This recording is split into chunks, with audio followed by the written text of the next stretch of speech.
Lights up!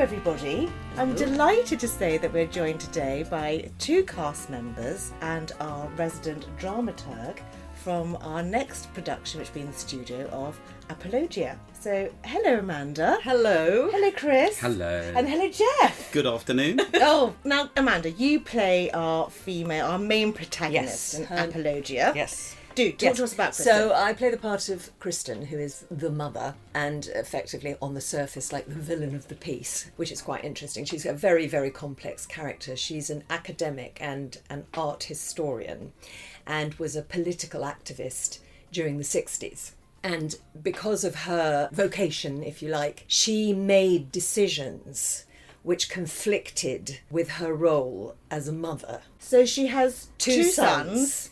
Two sons, and this particular play is set, it's her birthday party, and the sons come with their girlfriends, but it becomes a vehicle for her to face the results and the impact of the decisions that she made back in the 60s. And I'm guessing, no spoiler alerts, that they probably haven't been the best decisions in the view of Mother of the Year. Well, I think what is interesting about it is that if one walks away from the play thinking Kristen's just a nasty piece of work, then I think there's a failure. The role is complex, and I think if one walks away and the audience is thinking, well, yeah, I don't necessarily agree with what she did, but maybe I do understand what she did. And I think the other interesting thing is that when the play was written in 2009, I think people's view of women and women in the workplace and women making decisions versus motherhood, I think we've moved on a lot in the last however many years. And so I'm wondering whether certain members of the audience, and hopefully younger members of the audience, might kind of think,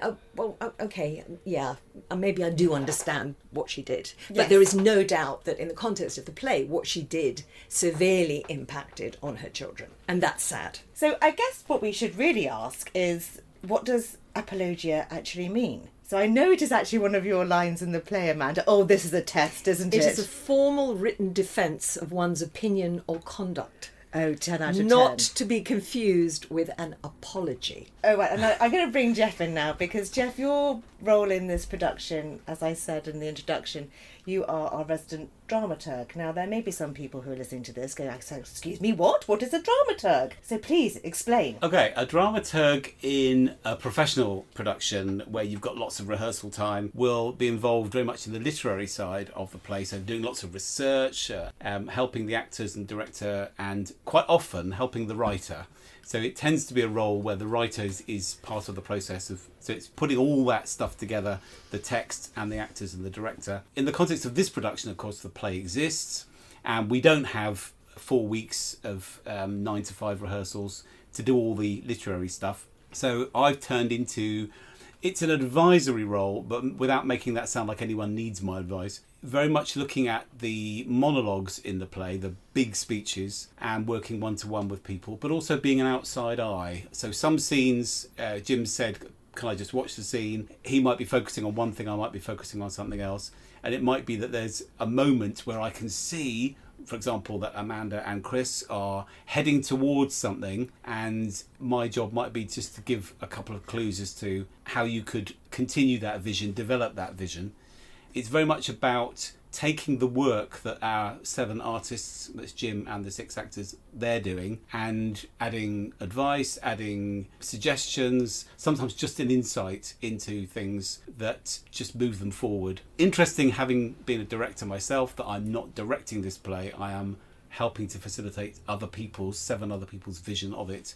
But you act as well, though, don't you, Geoff? I have acted in the past as well, yeah. So this is more of a holistic role, I'm thinking, that you can see it not just from a director's point of view, but from an actor's point of view, and actually see how, in something like this, when you've got 6 cast members and it's a gritty family drama, yes, that there's a lot going on with each individual character, and to make sure that knits together in a cohesive production. if you had an orchestra and the conductor was conducting the orchestra, this is someone outside that, even giving the conductor some ideas as to how they can conduct it. So it's one step outside the director. You're the puppet master. That's what it means. Well, more advising and suggesting than telling people what to do. And have you really enjoyed that process of having... Because as an actor, I love having one-to-ones with the director, because I think it's an excellent opportunity for you to really talk about your character, to see how that relates to your fellow actors, and it gives you a chance to really explore much more in depth the psyche behind who you're playing. And in an amateur, when I say amateur, for very small A, because we all know how brilliant our productions are, we don't often have that time, particularly with a large cast, and because people have jobs, we don't actually get the time to really delve deeply into that. So how have you found that, Chris? Yeah, I mean, interestingly, I need to be careful what I say so I don't give too much away, but my character in particular, you hear a lot about me before you actually meet me. So we should just say what your relationship is, shouldn't we? Yes, of course. I play Simon, Amanda's youngest son. So you're absent from much of the play, but talked about. Yes. So we already, as an audience, have already conjuring up this image of Simon, of what he's about. Precisely. But is it from each person's perspective? So I'm assuming Kristen has a particular viewpoint about her son. Yes. And then Peter, which is the other son. Yeah, and my girlfriend, and then his fiancée. Mm-hmm. Yeah, so it's been quite interesting to kind of go through, to read that, and there's not much in terms of what he says about himself. It's all based on what other people have said. The scene in particular is quite hard-hitting, and why he has turned up, and it is not to celebrate his mum's birthday. But it's been interesting to kind of figure him out, if that makes sense. And Amanda and I have done a lot of work on our own to really establish the interaction, because essentially at the beginning of our scene we're not listening to each other, Right. which within itself it's weird, because our jobs as actors are to listen and respond. Exactly. It goes against every instinct. Yes. Yeah, it's Just been ignore what somebody's saying completely and carry on. Yeah. And even right at the end, when we kind of get into the main reason why I turned up, he still actually isn't listening to her at all in terms of the questions that you ask around the story that I'm telling you. Gosh, that's really tricky without giving anything away. So he's an interesting soul, I'll say. So we should say why they're there. I know that Amanda touched on the fact that it was your birthday, Yes. but you've also written your A memoir. memoir. A memoir, but the memoir is a work memoir, not a personal memoir. And there is around that concept a degree of possibly misunderstanding, which generates this conflict. So Without giving too much away. Again. Yes, but we could probably say in this bit, because I think it's in the literature that we've written, Yes. in that you don't actually mention your children in this No, memoir because it's a work memoir. which I can imagine is slightly galling to said children, and probably I'm assuming there is a great deal of resentment. Yes. That which is entails. challenging to justify as Yes. a mother. Yes, that's the But big do you challenge. feel that you have to justify it, or do you feel, as you know, Kristen has made her choices, and that is what she made conscious decisions of Yes. how she was going to live her life? Yes. And her children maybe just need to reflect on the fact that it's not all about them? Yes, absolutely. And there is another character in the play who is an ally, which is Hugh. And Hugh is played by the lovely Richard Seedhouse. who was a mate in the 60s and was inspired by her. And again, we don't want to give the plot away, but there is a discussion where it's presenting, you know, what Kristen was about and why she did what she did. And so that's a very useful function for him. So it's set in the studio. Yes. Set in around a dinner table. Yes. But that, of course, is set in one location. The drama and the grittiness of a...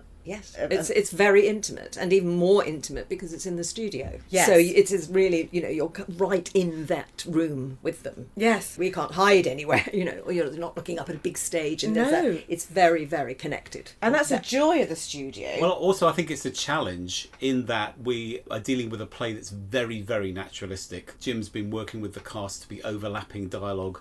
There are sometimes when they're kind of giving a speech, and other people are just interjecting, and they're not stopping. They're just carrying going on. This lot are fantastic at just keeping going through those sections. There's very much a sense that you're in the room, so that the shape of the studio is the room that you're in. There's no geographical divide between you and the cast. But also, the challenge is to be able to do that naturalistic acting, but still hit the back wall. Exactly. So to be loud enough, but without letting the volume make you theatrical. I think that's one of the challenges. I had to say the cast are rising to that challenge amazingly, of making it feel absolutely real because you're in the same space, but at the same time still projecting it and doing all the acty things you would do in a big stage, but just scaling it down so that it doesn't look mad.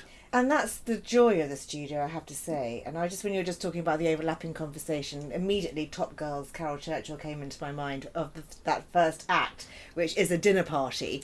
Yeah. And that was written in the 80s when it was pioneering to have that very naturalistic conversation. Because in real life, you do speak over each other, don't you? Absolutely. Particularly if you're at a dinner table and there's lots of different conversations going on. You're passing food, you're passing wine. Pass the dumplings. Yeah.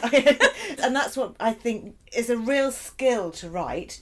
It's a real skill to be able to do as an actor, and particularly if you're having those long, as we were saying earlier, Geoff, here comes a long monologue, but making it extremely naturalistic, and that's what you're saying is the first time you're saying it. It's I think from my perspective, and I don't know whether or not you agree, Amanda, but I think it's actually created a whole load of trust, because you have to really trust your fellow actor, because a lot of it, especially with my big bit at the end, where you come in a lot, I'm telling a story, but I'm not waiting for you to respond.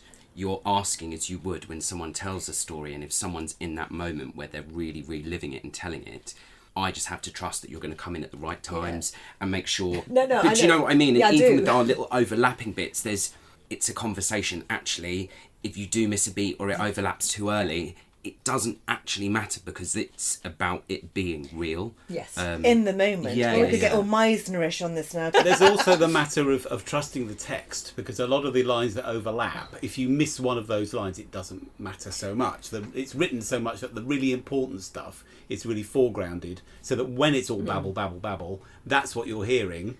You're hearing the conversation going over, and you're sort of living in that moment, but there's no really important information. No. The overlapping dialogue, but also the fact that you were talking about the characters not listening to each other.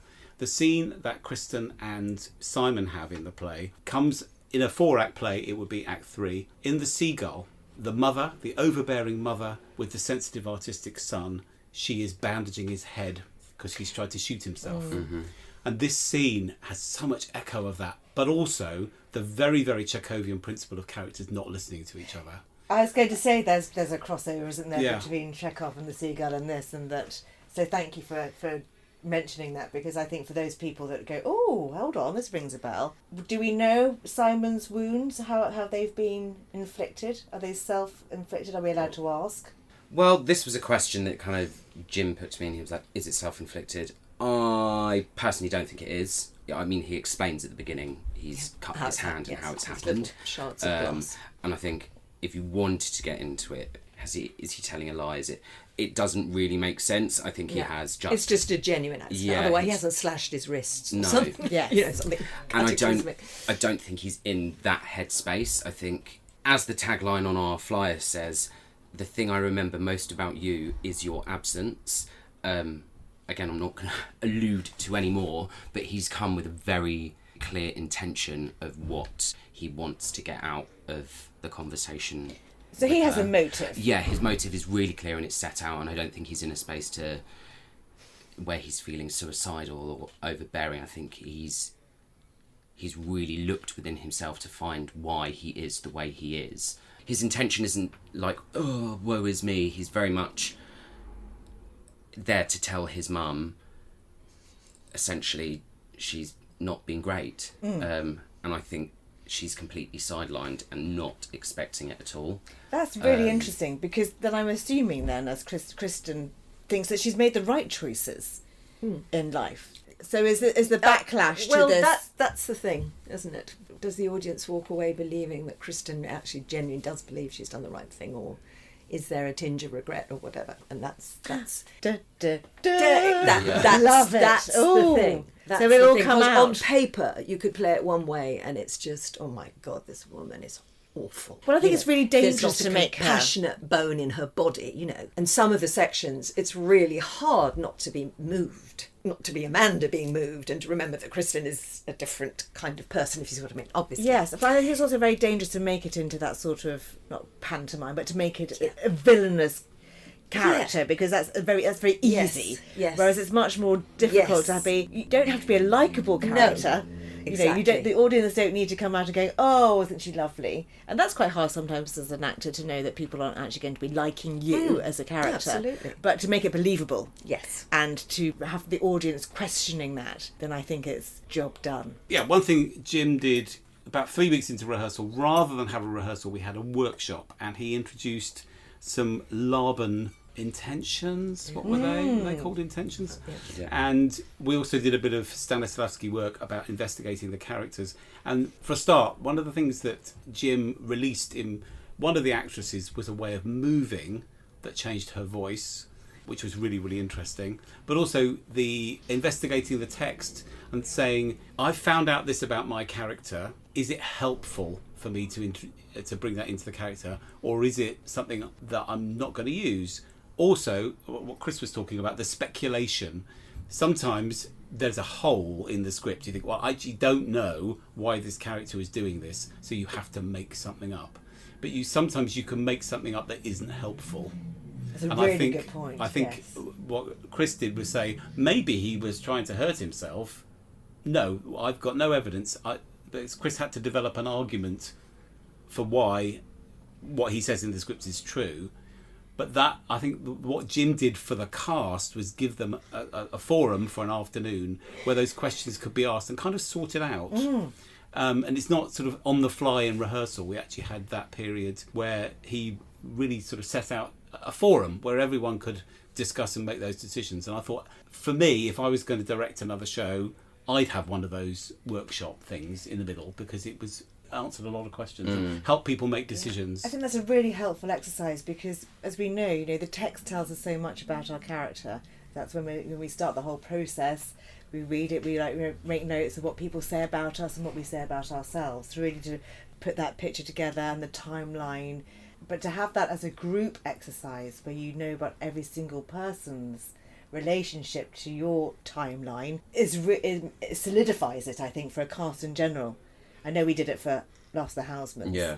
And I think it's particularly when you're playing characters who are related to each other, and there's a whole lot of things that aren't said, and also that familiarity of when you are related, that the audience needs to get straight away that these aren't just 6 random people sitting around a dinner table.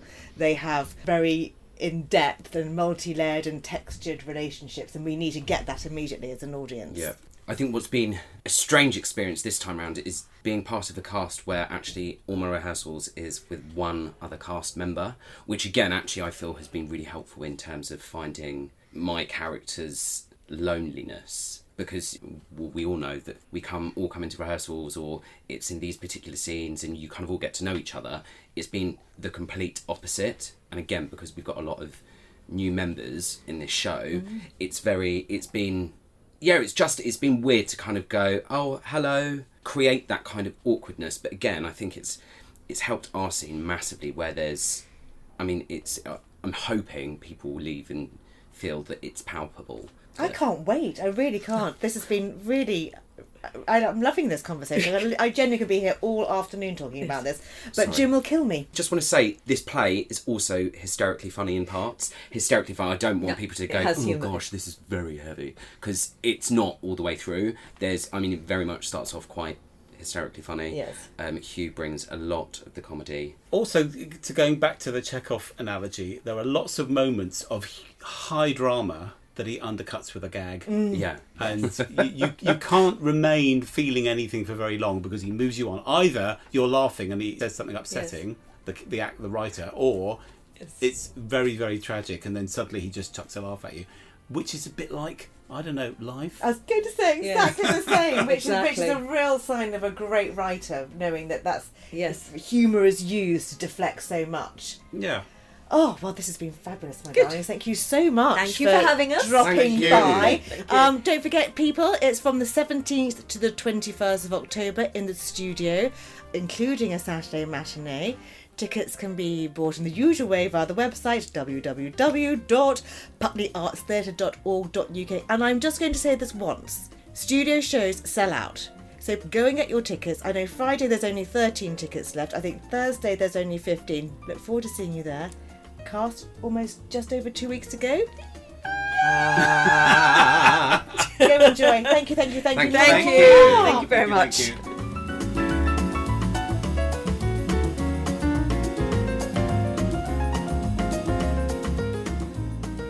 This is a real Putney Theatre Company production. Do share the podcast with your friends and take a look at our website, searching online for the Putney Theatre Company. So that's it for now. See you next time.